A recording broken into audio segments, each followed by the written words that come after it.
Nabi SAW menyebutkan apabila berlakunya pelaknatan akhir umat ini terhadap mereka yang terdahulu. Umat ini melaknat ke atas umat yang terdahulu. Apa maksudnya? Iaitu umat ini menyalah-nyalahkan umat yang terdahulu. Bismillahirrahmanirrahim. Assalamualaikum warahmatullahi ta'ala wabarakatuh. Alhamdulillahi rabbil alamin. Wassalatu wassalamu ala rasulihil amin sayyidina wa maulana Muhammad wa ala alihi wa sahbihi ajma'in. Yang saya muliakan Tuan Imam, Tuan Bilal yang dirahmati Allah Ta'ala, hadirin hadirat.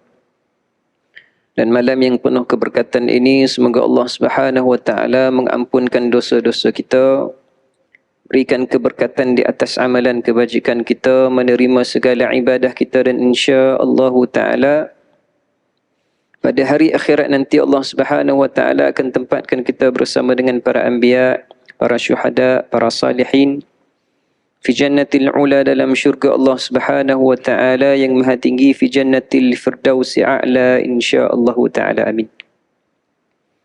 Alhamdulillahirabbil alamin. Bersyukur kita kepada Allah Subhanahu wa Ta'ala di atas limpahan kurnianya diberikan pertemuan sekali lagi pada malam ini.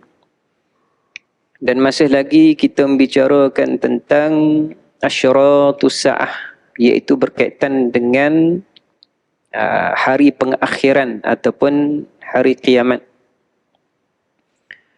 Pada pertemuan yang lalu kita telah membacakan satu hadis Nabi sallallahu alaihi wasallam yang mana ianya berbunyi, idza la'ana akhiru hazihi al-ummati awwalaha faman kana 'indahu 'ilmun falyuzhirhu fa inna katimal 'ilmi yawma idzin ka katimi ma unzila 'ala Muhammadin sallallahu alaihi wasallam. Nabi sallallahu alaihi wasallam menyebutkan apabila berlakunya pelaknatan akhir umat ini terhadap mereka yang terdahulu. Umat ini melaknat ke atas umat yang terdahulu. Apa maksudnya? Iaitu umat ini menyalah-nyalahkan umat yang terdahulu. Menyalah-nyalahkan mereka yang telah mengembangkan Islam ini. Melaknat kepada mereka yang menghidupkan agama ini. Mereka yang menyusun kepada hukum hakam yang ada di dalam agama ini. Faman kana 'indahu 'ilmun, maka pada hari itu barang siapa yang memiliki ilmu, falyuzhirhu, maka mestilah dia menzahirkannya, mestilah menyatakan kebenaran, mestilah menzahirkan kesilapan laknat, celaan dan makian terhadap mereka yang terdahulu. Fa in katima ilmi, barang siapa yang menyembunyikan ilmu tersebut, yauma izin, pada ketika itu, iaitu pada akhir zaman, kakatimi ma unzila ala Muhammad sallallahu alaihi wasallam, seumpama menyembunyikan apa yang telah diturunkan ke atas Nabi sallallahu alaihi wasallam. Jadi hadis ini Nabi sallallahu alaihi wasallam mengingatkan kepada kita akan berlakunya celaan, cacian umat yang terakhir terhadap umat-umat yang terdahulu. Jikalau kita pada hari ini, kita hadir pada hari ini, kita akan kedengaran umat-umat yang terdahulu ataupun mereka yang terdahulu daripada kita ini dilaknat, dicela. Ulama-ulama kita dicela, ulama-ulama kita dihina. Ini maksudnya daripada hadis Nabi sallallahu alaihi wasallam. Kemudian Habib Al-Adni rahimahullahu ta'ala wa iyah membawa kita kepada suatu bahagian ataupun suatu lembaran yang lain pula bercerita tentang ta'rifus sa'ah. Kerana tunjang dan dasar kepada penulisan kitab beliau ini adalah untuk memperkenalkan fiqh at-tahawulat, fiqh tahawulat, yang kita telah sebutkan sebagai fiqh dinamis. Dan kita suka cerita mengulangi apakah yang dimaksudkan dengan fiqh tahawulat, iaitu fiqh yang berinteraksi dengan petanda-petanda akhir zaman. Sungguh pun ulama-ulama hadis, ulama-ulama tafsir membawakan matan ataupun membawakan berita-berita daripada Nabi SAW ataupun daripada Al-Quran berkaitan dengan petanda-petanda akhir zaman.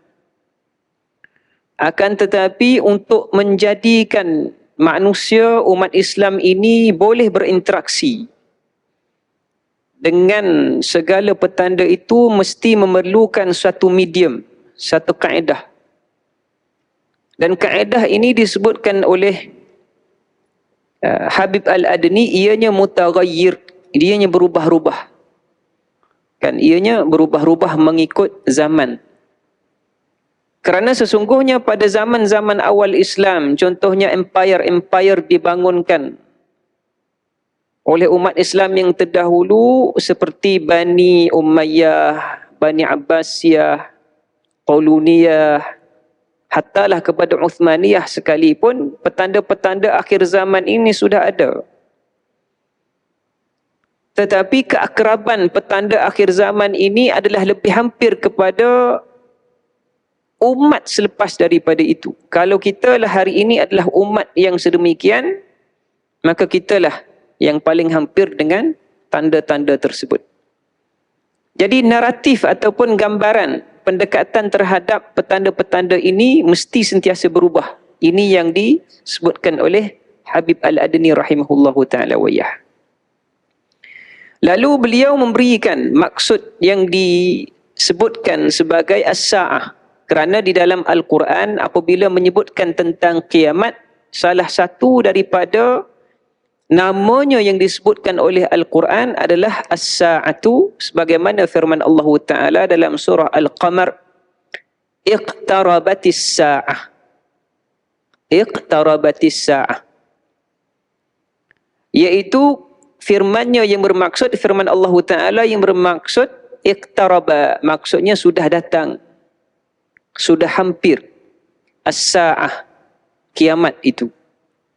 Jadi ayat ini telah diturunkan kepada baginda Nabi SAW, zamannya bukan zaman bukan zaman di Madinah, tapi zamannya di Mekah. Ayat ini adalah ayat Makkiyatun, ayat yang diturunkan ketika mana berhadapan dengan golongan-golongan kuffar musyrikin Quraisy.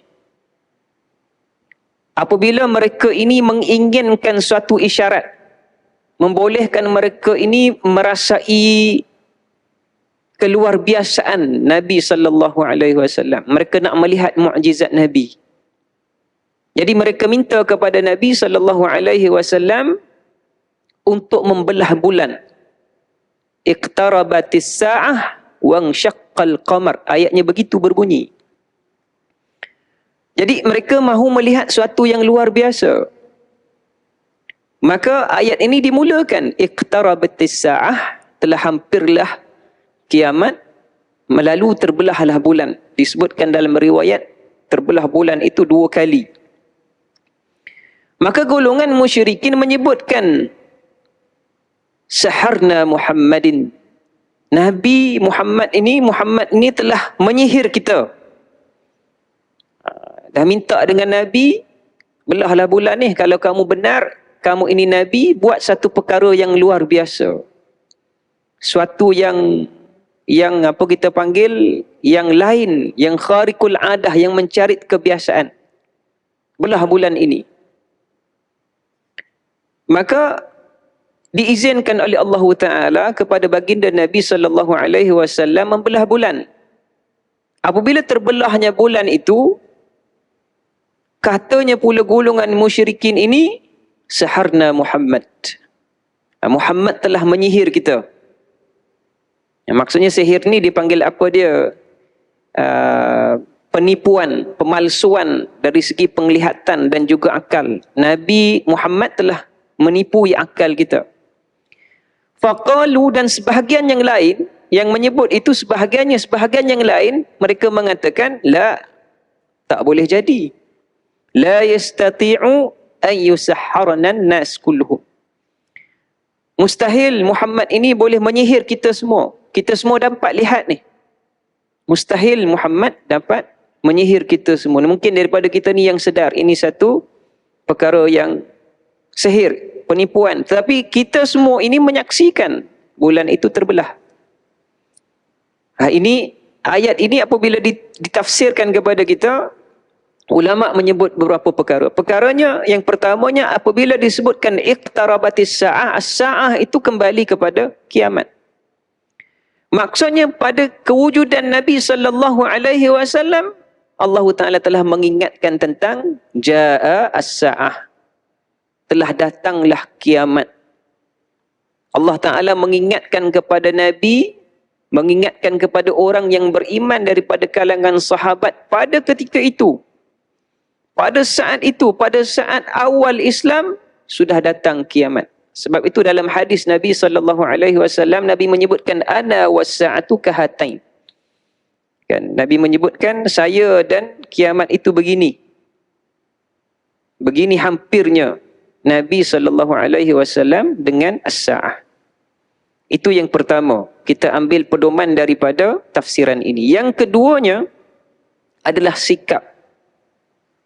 Adalah sikap orang-orang yang ingkar kepada Allah Ta'ala, tetap mengingkari kepada perintah Allah Subhanahu Wa Ta'ala. Tetap mengingkari kepada peringatan Allah Ta'ala, tetap mengingkari kepada dalil dan bukti kerasulan Nabi sallallahu alaihi wasallam. Ini berlaku kepada orang-orang musyrik dan berlaku kepada umat Islam.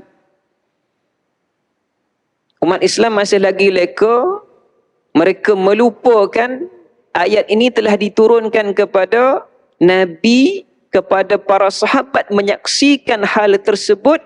Allah Ta'ala sebutkan iqtarabatis sa'ah, telah datang dan hampir kiamat.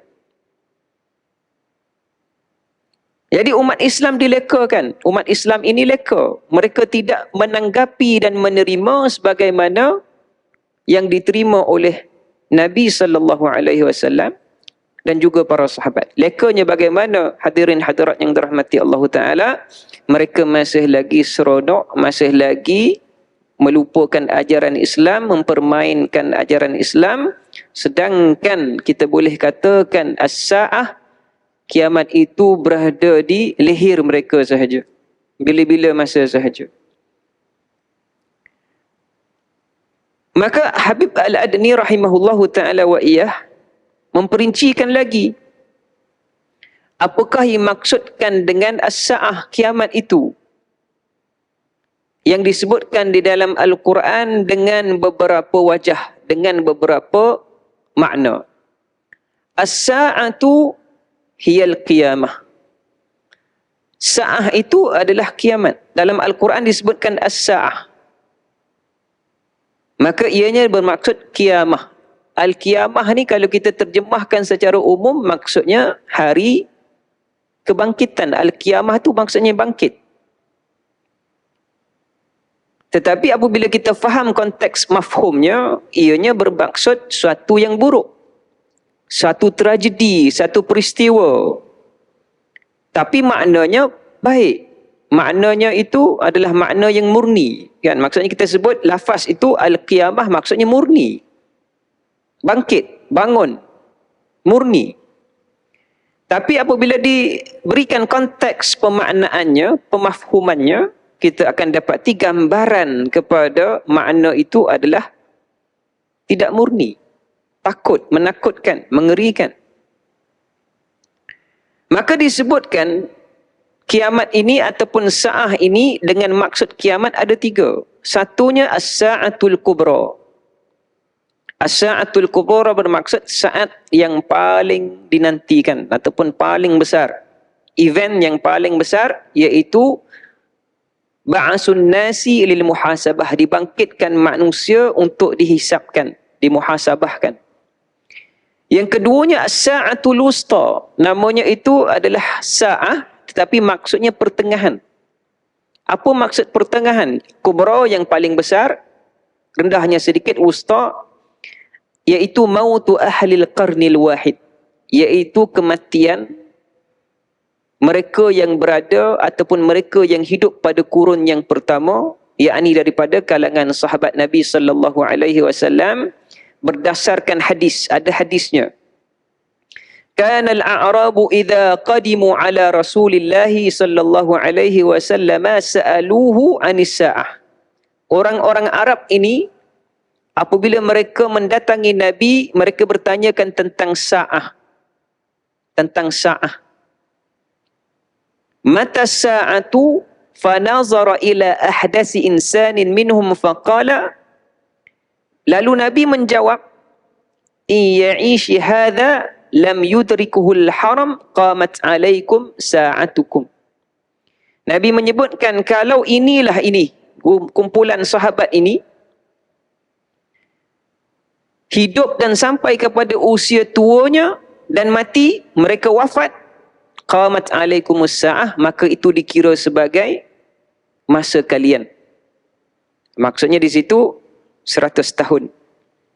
Kerana ada para sahabat Nabi itu yang dibilang mereka ini hidup sampai 100 tahun, sampai 112 tahun, sampai 120 tahun. Jadi Imam Ibn Hajar Al-Asqalani dalam Fathul Bari ketika mana merungkaikan hadis ini, beliau menyebutkan bahawasanya alal qaulil masyhur. Qaul masyhur apabila disebutkan satu kurun 100 tahun.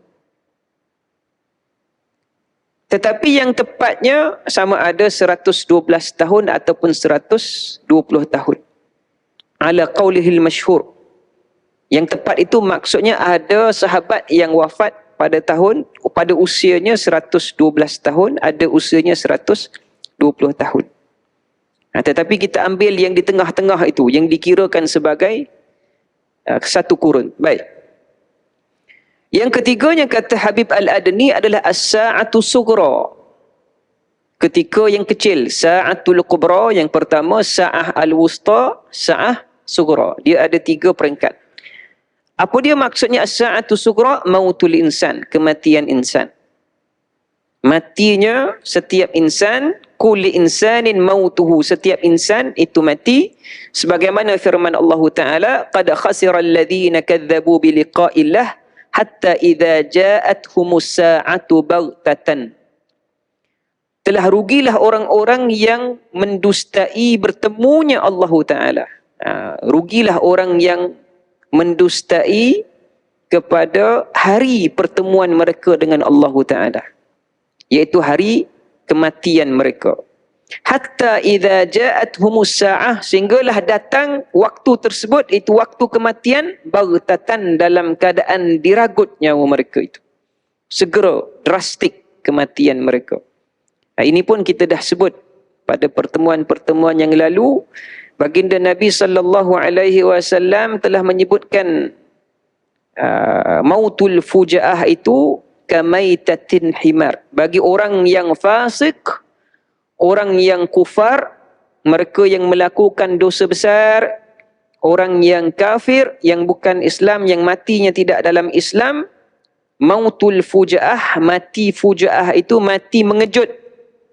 Itu maksudnya diragut nyawanya itu seumpama kamaitatin himar, seumpama matinya keldai. Na'udzubillah min zalik. Oleh kerana itu Imam Al-Qurtubi dalam Tazkiratu Ahwalil Amwat menyebutkan sakaratul maut, mati dalam keadaan sakaratul maut itu adalah menghapuskan dosa-dosa bagi orang yang beriman. Kita ni kalau dapat sakaratul maut, walaupun seketika, itu adalah nikmat Allah Ta'ala mengampunkan dosa-dosa kita yang kita tidak tahu. Maka kita pohon kepada Allah Ta'ala, hawwin, mudahkanlah ala sakaratil maut. Allahumma hawwin, mudahkanlah di atas sakarat. Kerana Nabi itu adalah doanya Nabi sallallahu alaihi wasallam.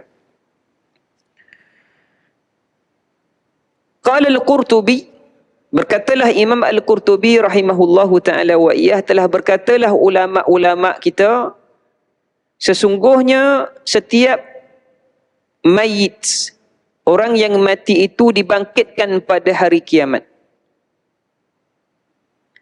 Akan tetapi kiamatun sughra wa kubra, iaitu dalam bentuknya sama ada dibangkitkan hasil daripada kiamat sughra yang kita sebutkan tadi, kematian, ataupun kubra, iaitu penantian kita kepada hari kiamat yang besar.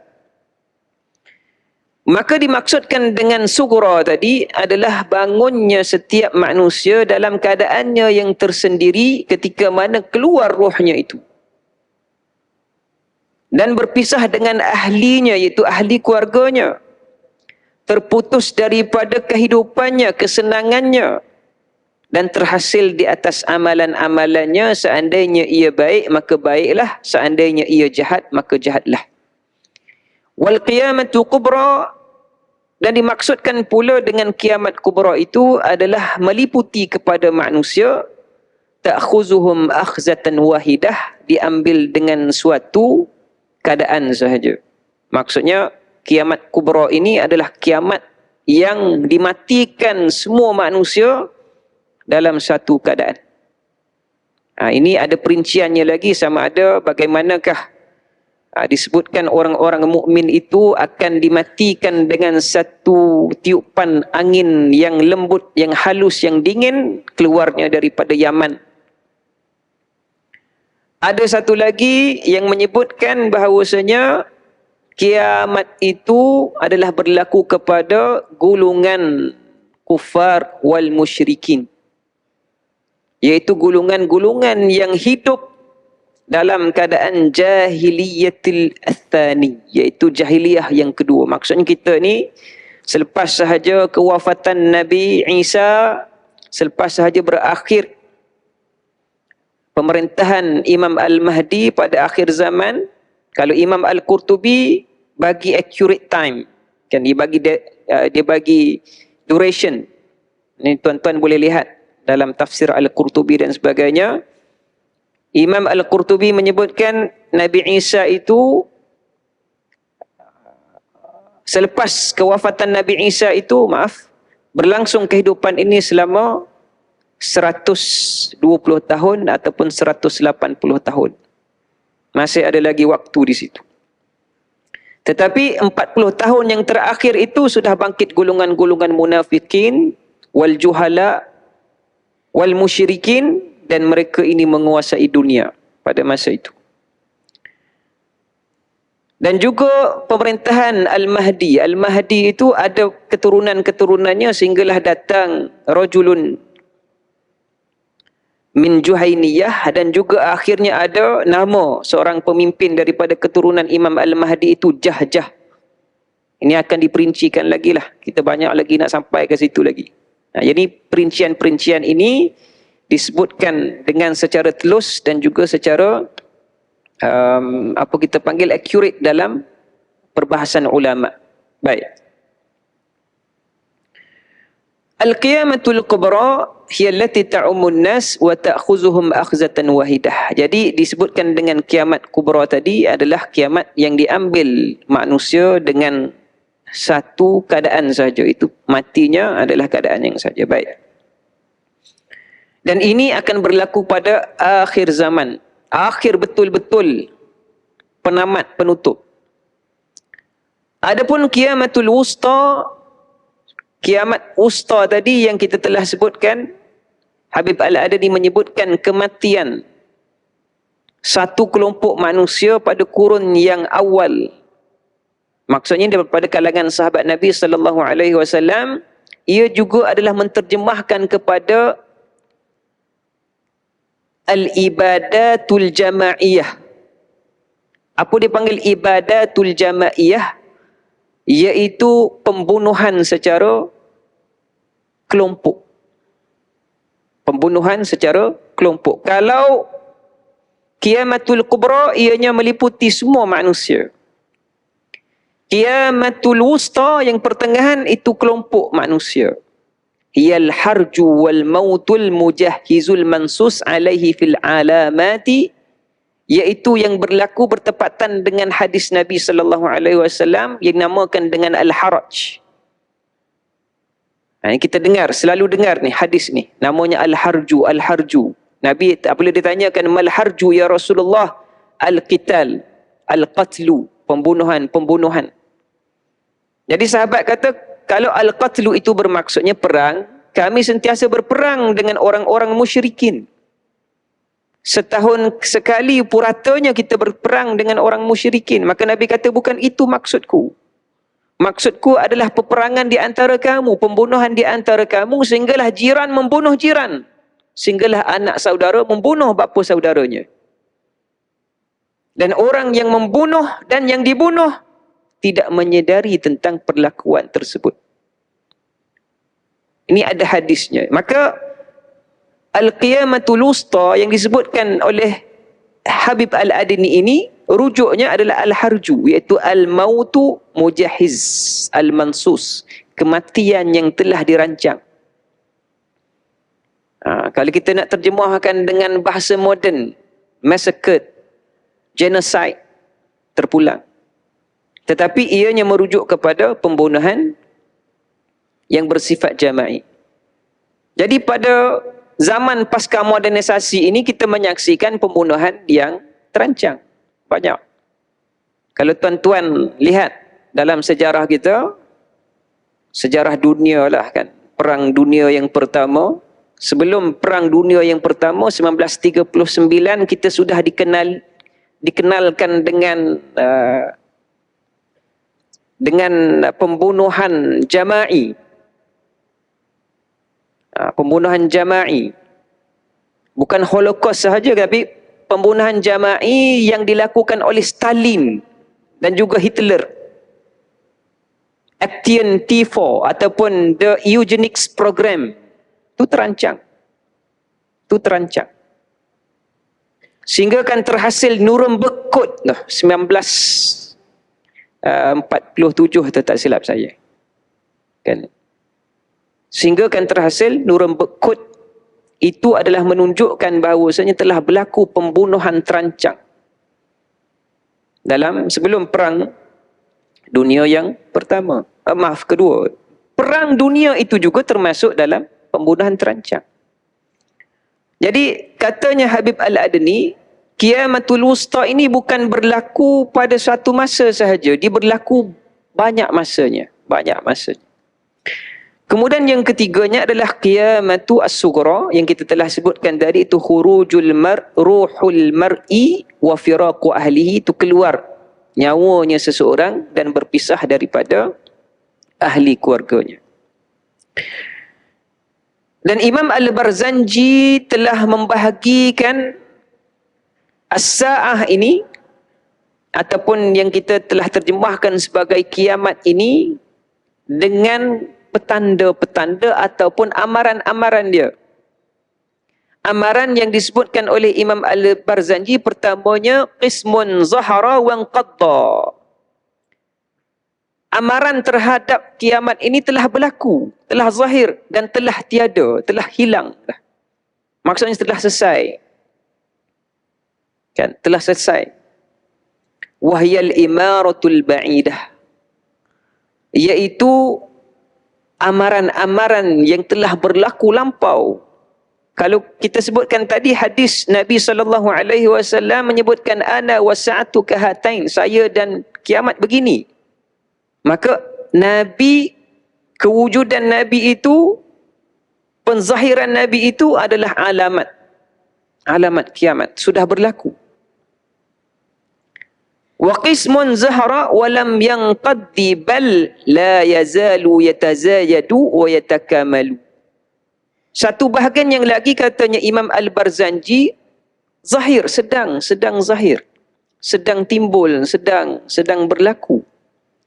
Bahkan bertambah banyak, wa yatakamul, dan cuba untuk melengkapi. Jadi petanda-petanda ni, amaran-amaran ini sudah berlaku, bertambah. Jadi akhir zaman itu bertambah. Kalau kita lihat contohnya dalam tabsyir, kan, tabsyir ni kita sebut pandangan-pandangan orientalis terhadap Islam. Kalau yang mutaakhir kita ada nama John Hick, kan, teopluralis, orang yang mengajak kepada pluralism. Jadi asas pemikiran pluralism ini juga bangkit daripada menentang kepada eksklusif kepada gereja. Dia mengeluarkan pandangan inklusif. Ada Immanuel Kant. Ini gambaran-gambaran ini saya nak sebutkan adalah serangan-serangan terhadap umat Islam. Pemikiran-pemikiran begini kalau kita katakan John Hick itu mungkin lewatnya awal 1922. Tetapi pemikiran itu semakin rencam, semakin hari. Kan? Semakin hari. Umat Islam ini apabila mereka longgar berpegang dengan agama, mereka mudah terdedah kepada pemikiran-pemikiran begini. Itu juga tandanya alamat bagaimanakah Islam sudah berada pada keadaan yang ringan, longgar. Kita tak sedar. Sebab kalau kita baca dalam, contohnya dalam satu tulisan A to Z about Zionism, kan? Ini yang buku yang terbarulah. Orang-orang pendeta Zionis, bukan Judaism, bukan Yahudi Ortodoks, bukan Judaism. Yahudi Zionis, mereka nak memikirkan tentang umat Islam ini, mereka katakan, kami tidak takut kalau orang Islam ini hanya zahir dalam Islam mereka, dalam pakaian mereka, dalam ibadah mereka. Kami tak takut. Yang kami takut adalah daripada roh mereka tadi. Kerana gambaran awam ini, ianya hanya bersifat ritual. Agama Kristian ada ritualnya. Agama Hindu, Buddha ada ritualnya. Jadi Islam ini kalau pakaiannya sahaja, perlakuannya saja, itu kami tidak takut. Yang kami takut adalah rohnya, roh Islam itu. Jadi dihidupkan. Orientalis ini menghidupkan. Sebab itu tuan-tuan, yang saya bawakan tadi adalah John Hick tadi, adalah nak memaparkan kepada kita, pada akhirnya John Hick menyebutkan, agama itu hanyalah experience. It's about seeing and seeing as. Macam mana pengalaman orang yang beragama itu penting. Jangan libatkan lagi kepada apa yang mereka faham tentang agama. Cuba tanyakan, Islam itu apa? Bagi orang Islam ni, Islam itu apa? Islam ini adalah bagaimana kami nak melihat kepada Tuhan. Tuhan itu bersifat spiritual, nafsi-nafsi. Itu seeing, lihat. Ataupun seeing as, digambarkan bagaimana. Jadi kalau Islam ini hanyalah bersifatnya experience, pengalaman kita ni, maka ianya juga benar dalam agama-agama yang lain. Agama Kristian pun mereka mengalami pengalaman yang sama, melihat kepada agama itu benar, membawa mereka kepada syurga. Agama Islam pun bawa kepada syurga. Agama Hindu, Buddha pun bawa kepada syurga. Maka kita telah menemui titik persamaan. Kan, itu yang disebutkan oleh pluralism. Jadi saya kongsikan hal ini adalah kerana apa? Kerana apabila kita melangkau kepada had-had ini, kita rasakan, oh betul juga. Betul juga. Kalau kita merapatkan pengalaman sahaja sebagai suatu ikatan di antara kita ni, dia panggil apa dia? Brotherhood fraternity, kan? Kita nak menghubungkan sesama manusia ni, janganlah kata agama ni tak betul, ni jangan tak betul, ni tak betul, ni semuanya betul. Kita sudah longgar dalam pemahaman kita terhadap agama Islam. Halus. Tapi wajahnya polos, kan? Terang. Ni tak ada tertipu-tipu. John Hick pun tak kata kita ikut manual Kristian, tak mengikut manual Islam. Tak, kita ada manual kita sendiri. Agama tu diketepikan, itu hanya ritual. Yang penting our experience, apa pengalaman kita terhadap agama. Maaflah, mungkin terlalu tinggi saya bincangkan ni. Cuma saya nak sebutkan ini adalah gambarannya terhadap permasalahan yang berlaku dalam umat Islam. Baik. Bal la yazalu, berterusan. Tanda ini berterusan, bahkan bertambah dan cuba untuk melengkapi. Lengkapnya ketika mana? Ketika mana umat Islam sudah tidak merasai agama ini suatu yang membolehkan mereka ini terjaga dari segi akhlak, segi peribadi, segi ekonomi dan juga kehidupan dan juga pentadbiran. Tak apa dah, kita tak ikut sistem Islam pun. Ambil mana yang kadar saja. Itu na'udzubillah min zalik, jatuhlah sebagaimana jatuhnya imarah Utsmaniyah. Wa qismun ta'aqubu sa'at wahil imaratul kabirah. Dan bahagian yang satu lagi katanya Imam Al-Barzanji adalah pengakhiran, iaitu yang kita nantikan sebagai kiamat al-kubra. Maka apabila kita himpunkan semua perbahasan ini berkaitan dengan sa'ah dan juga kiamah, maka kita boleh kenal dan kita boleh perincikan lagi as-sa'ah, kiamat ini boleh dikenali dengan beberapa nama lagi, iaitu yang pertamanya adalah fitanun, fitnah, wa asyratun, dan ciri-ciri ataupun syarat-syarat, wa alamatun, alamat-alamat, wa amaratun wa malahimu, amaran-amaran dan juga peperangan, wa bisyaratun, dan juga berita gembira. Ada yang akhir ni berita gembira. Jadi apabila Nabi SAW menceritakan tentang sa'ah, gambarannya itu nampaknya tidak bagus, maksudnya tragis kan. Seorang anak yang dilahirkan, ibu yang melahirkan tuannya, orang yang tidak bersepatu, baju koyaknya itu membina bangunan-bangunan yang tinggi. Kan? Itu alamatus sa'ah. Nampaknya tak baik. Tetapi bisyarat itu berita gembira kepada orang yang beriman, kerana orang yang beriman ini dia tidak nantikan alamat-alamat ni. Dia tidak nantikan, oh dah ada tuan yang dilahirkan oleh ibunya, maka saat inilah kita kena beribadah. Bukan. Melihat orang-orang Badui itu yang hidupnya dahulu tidak ada kemahiran, tidak ada kepandaian, sekarang ini telah membina bangunan-bangunan pencakar langit. Sekarang kita kena beribadah. Lihat di Jaziratul Arab sudah menghijau. Sekarang kita kena beribadah. Bukan itu maksudnya bagi orang yang beriman. Orang yang beriman ini apabila mereka kenal Islam, kenal ibadah, mereka bersungguh dengan ibadah itu. Mereka tidak melihat kepada bisyarat-bisyarat ini. Oh, tunggulah Imam Mahdi dahulu datang, barulah kita beribadah. Tunggulah dulu Nabi Isa datang, barulah kita beribadah. Tunggulah dulu Dajjal keluar, kita beribadah. Itu bukan sikap orang yang beriman. Sikap orang yang beriman adalah ketika mana melihat kepada qiyamah as-sughra.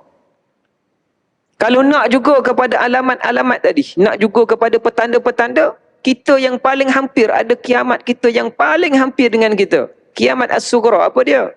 Al-maut, kematian. Kematian itu bila-bila sahaja. Maka ianya juga boleh menjadi pemangkin untuk kita beribadah berterusan. Sebagaimana katanya Ubadah bin As-Samit radhiyallahu ta'ala anhu, ketika mana beliau ini ditimpa nazak, beliau panggil anak-anak beliau, katakan kepada anak beliau, wahai anak-anakku, fa iza sallaita fasalli salatan muwaddi'. Apabila kalian sembahyang, sembahyanglah sembahyang yang terakhir. Kalau kamu sembahyang salat, ingatlah ini adalah salat yang terakhir. Kalau ini tadi salat maghrib tadi kita tunaikan, anggap itulah salat yang terakhir. Jadi apabila nak salat saja, kita akan ingat, ini adalah salat saya yang terakhir. Seandainya saya meninggal selepas daripada salat ini, saya harap salat inilah salat yang paling optimum, paling ultimate, paling sempurna pahalanya di sisi Allah Ta'ala. Dia macam orang yang nak dijatuhkan hukuman mandatori, gantung sampai mati. Yang beriman. Tahu nak mati esok, tahu nak mati minggu depan, hari ini dah ingat, tak tidur malam, tak makan pun tak lalu dah. Sebab apa? Sebab dia akan mati, maka dia akan minta keampunan kepada Allah Subhanahu wa taala. Fasalli salatan muwaddi', sembahyanglah sembahyang selamat tinggal. Jadi itu adalah satu kita panggil self motivation, nak bangkitkan balik. Kalau kita nak salat, ini salat kita yang terakhir. Habib Al-Adani meneruskan lagi dengan menyatakan, al-fitanu, apakah dimaksud dengan fitan? Au mudillatun fitanin, iaitu fitnah-fitnah yang menyesatkan. Jadi kiamat ini ada alamat dia. Alamatnya adalah fitnah-fitnah yang menyesatkan. Apa maksudnya? Hiya ibtilatul ammati allati tusibul fard awil ummata, iaitu ujian-ujian yang bersifat umum, sama ada kena kepada orang perseorangan ataupun sekalian umat. Jadi fitnah ni sama ada kena kepada individu ataupun yang kena kepada umat, iaitu keseluruhannya. Kalau umat Nabi SAW. Yang mana fitnah ini membolehkan seseorang itu ataupun umat itu inhirafin au tahwilin mukhalifin li amri syariati, yang boleh membawa mereka selewing ataupun menyalahi kepada tuntutan syarak. Itu namanya fitnah. Fitnah. Kan? Membolehkan umat ini, sama ada individunya ataupun jama'inya, individualnya ataupun kolektifnya, menjadikan mereka ini berpaling daripada ajaran Islam, ataupun membawa suatu perkara yang salah daripada agama tapi menganggap ianya betul. Menganggapnya betul. Subhanallahil azim. Jadi hadis-hadis berkaitan dengan hal ini sangat banyak, tuan-tuan. Wa minal fitani ma huwa ikhtibarun lil muslimi yunalu bihi thawaba wal ajra 'inda sabrihi wa ihtisabihi lillahi ta'ala. Bagi umat yang bersedia menerima dengan kekurangan, maksudnya mereka ini sudah berada dalam keadaan cenderung kepada maksiat, mereka akan terjebak dengan penyelewengan dan menyalahi syarak. Adapun yang beriman, katanya Habib Al-Adani, apabila datang saja fitnah ini, mereka sabar. Mereka melakukan tindakan-tindakan yang betul, wa ihtizabihi lillah, mereka mengikut panduan Allah Subhanahu wa taala, yanalu bihi sawab, mereka mendapat ganjaran pahala daripada Allah taala. Jadi fitnah ni apabila kena kepada orang yang bersedia untuk seleweng, dia akan jauh daripada agama. Manakala apabila fitnah ini datang kepada orang yang mukmin, mereka akan sabar dan mereka akan diberikan ganjaran pahala yang besar di sisi Allah Subhanahu wa taala. Itu maksudnya fitnah akhir zaman ini. Kama huwa fi fitnati ahli wal mali wal waladi, sebagaimana berlakunya fitnah terhadap ahli keluarga, harta dan juga anak-anak. Dah masuk azan ke? Belum lagi 5 minit. Wa min hadzal namuzaji ma asyaru Allah bihi lil anbiya'i alaihi wassalam, wa laqad fatanna Sulaimana wa alqaina ala kursiyihi jasadan summa anab.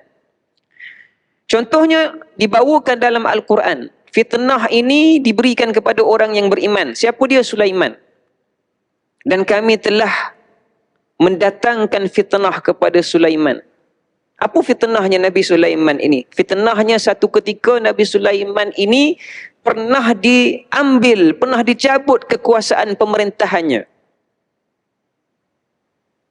Yang mana kekuasaannya itu terletak pada cincin. Kan, ada satu syaitan namanya Sakhar. Syaitan yang berada di laut menyerupainya Nabi Sulaiman. Keluar daripada tandas, ambil cincin itu. Dan katanya ulama, syaitan ini telah mengambil pemerintahannya Nabi Sulaiman itu selama 40 hari. Wa alqainahu ala kursiyih. Dia duduk di atas kursinya Nabi Sulaiman itu selama 40 hari. Fatanna, maksudnya orang yang beriman sebagaimana Nabi Sulaiman pun difitnahkan. Diberikan ujian oleh Allah Ta'ala, summa anab, kemudian kembali balik, maksudnya Nabi Sulaiman diberikan balik pemerintahan oleh Allah Subhanahu wa taala. Wa qala Allah taala, sebagaimana juga firman Allah taala kepada Sayyidina Musa alaihi salam, wafatannaka futuna, dan kami telah memberikan kepada kamu fitnah dengan sebesar-besar fitnah, ujian yang berat kepada Nabi Musa alaihi salam, yang mana disebutkan oleh ulama apabila ditanyakan apakah tafsiran kepada ayat ini, maka ulama menyebutkan di antaranya adalah mereka menyebutkan kisah yang panjang. Kisah yang panjang daripada Nabi Musa itu dihanyutkan, Nabi Musa itu bertemu dengan ibunya untuk susuan, Nabi Musa itu menumbuk orang sehinggalah meninggal, Nabi Musa itu dihambat sehinggalah terbenamnya Fir'aun, Nabi Musa itu diuji dengan Bani Israel sehinggalah wafat. Panjang ceritanya. Dan sebab itu disebutkan wafatannaka futunan. Dengan tasydid itu nak maksudkan cerita ini sangat besar, fitnahnya sangat besar. Wa amma mudillatul fitani fahiya ma kharaja bihi al-fardu aw al-jama'atu aw al-usratu wal qabilatu wal ummatu an jadati at-tariqil masyru'ati ila khidmati syarri wad dajjali wasyaitan. Saya tak tahu dah masuk ke Isyak. 2 minit lagi. Dia ada bunyi. Baik. Adapun kesesatan-kesesatan yang dibawakan oleh fitnah ini yang membawa manusia, sama ada secara individual ataupun secara jama'i, kolektifnya, ataupun secara jamaahnya, ataupun secara usrahnya, ataupun secara kabilahnya, bangsanya, daripada jalan yang benar kepada berkhidmat kepada kejahatan, dajjal dan syaitan, maka Nabi SAW telah memerintahkan kepada kita untuk memohon perlindungan daripada fitnah-fitnah kesesatan ini. Dan daripada fitnah-fitnah al-mahya wal mamat, orang yang hidup, orang yang mati, wa min fitnatil masiihid dajjal, dan juga fitnah yang didatangkan oleh dajjal, sebagaimana yang disabdakan Nabi SAW dalam satu hadis. Nabi berdoa kepada Allah Ta'ala, wa idza aradta bi'ibadika fitnatan faqbidni ilaika ghayra maftun. Apa maksudnya? Ya Allah, ya Tuhanku, seandainya engkau menginginkan bi'ibadika fitnatan, salah seorang daripada hamba-Mu itu kamu ingin fitnahkan dia, jadikan dia sesat, katanya pentafsir, fi qaumin, dalam kaum ataupun umat Nabi SAW, faqbidni, wafatkanlah saya. Kesangatan terhadap fitnah itu yang boleh menyesatkan supaya saya tidak terikut dengan fitnah itu. Sampai begitu sekali limitnya doa yang ditujukan kepada Allah Ta'ala oleh baginda Nabi SAW. Baik, saya bagi laluan untuk azan, insya-Allah Ta'ala kita sambung sedikit selepas pada itu.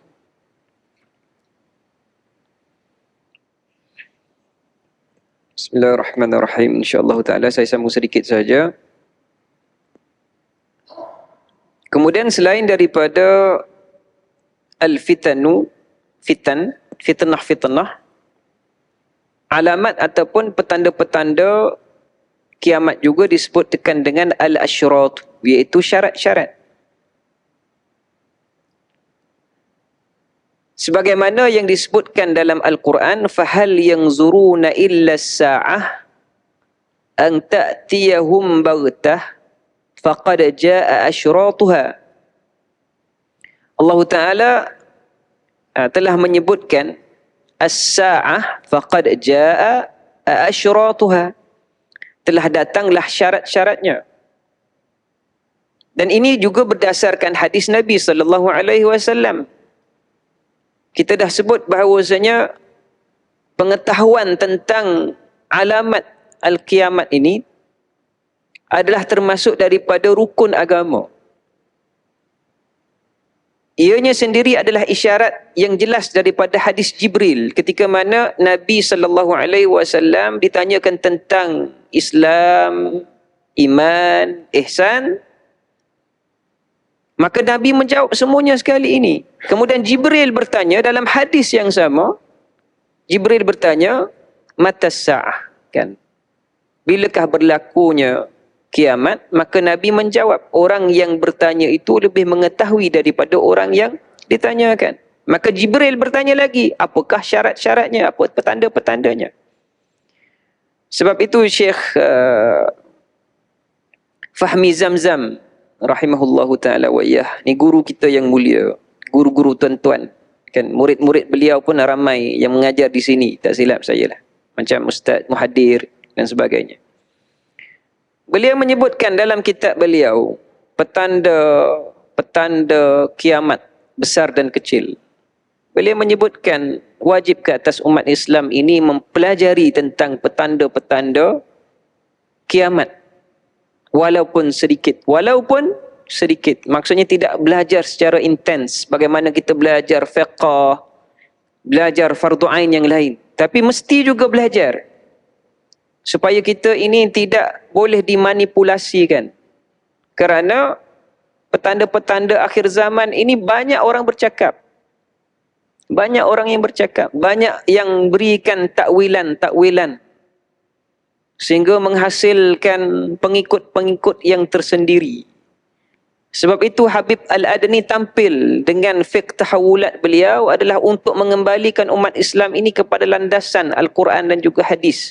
Dalam menanggapi dan mendekati kepada ilmu eskatologi ini, ilmu akhir zaman ni. Kita tidak akan ambil pemahaman barat dengan cosmic eschatology-nya A.R. Tipler, kita tak ambil tu. Kita tak ambil dengan pemahaman-pemahaman yang terpesong dalam Islam, kita tak ambil. Kita ambil yang ada solusi. Jadi belajar ilmu fiqh tahawulat, kenal petanda akhir zaman ni untuk menggerakkan kita, bukan berkhayal. Tahu cerita Dajjal, kita pun duk fikir, diam, oh begini Dajjal, hebat besarnya dia kan. Bukan. Apa kita nak bergerak tu? Macam mana kita nak bergerak? Fikir tentang, dengar cerita tentang peperangan. Nanti akan masuk bab peperangan. Peperangan dengan India, peperangan dengan Turki, peperangan dengan Rom Timur dan sebagainya. Banyak lagi kisah-kisah dalam dalam Asyratus Sa'ah ini yang diberitakan, tetapi bagaimana pendekatan umat Islam? Bagaimana nak bergerak? Bukan sekadar saja menerima itu sebagai satu cerita fiction, cerita epik yang mengembirakan hati kita, tak. Oh, ini ceritanya, bukan begitu. Baik, dan akhirnya sedikit lagi, itu tuan-tuan dirahmati Allah Ta'ala. Qala al-Hafiz Ibn Hajar, telah berkatalah Hafiz Ibn Hajar Al-Asqalani, wal muradu bil asyrati hiya al-alamatu allati yu'aqibuha qiyamus sa'ah. Yang dimaksudkan dengan syarat-syarat ataupun ciri-ciri ataupun terma-terma ini adalah petanda-petanda apabila datang saja, datanglah hari kiamat itu. Dan setengah daripada syarat-syarat tersebut ataupun ciri-ciri tersebut telah disebutkan dalam Al-Quran dan juga telah disebutkan di dalam hadis-hadis Nabi sallallahu alaihi wasallam. Tungsabu fis sahara'i dallatan 'ala tariq. Seumpamanya apa? Seumpamanya telah diletakkan papan kenyataan, telah diukir, seumpamanya begitu. Au tuda'u 'ala syati'i, ataupun yang telah diletakkan di pantai-pantai sebagai tanda amaran, jangan lepas sihat ini, jangan berenang, jangan sebagainya. Litahdihi sufun, untuk memberikan peringatan kepada kapal-kapal. Begitulah jelasnya yang telah disebutkan dalam Al-Quran dan juga dalam hadis Nabi sallallahu alaihi wasallam, supaya kita ini mengambil peringatan dan mengambil iktibar.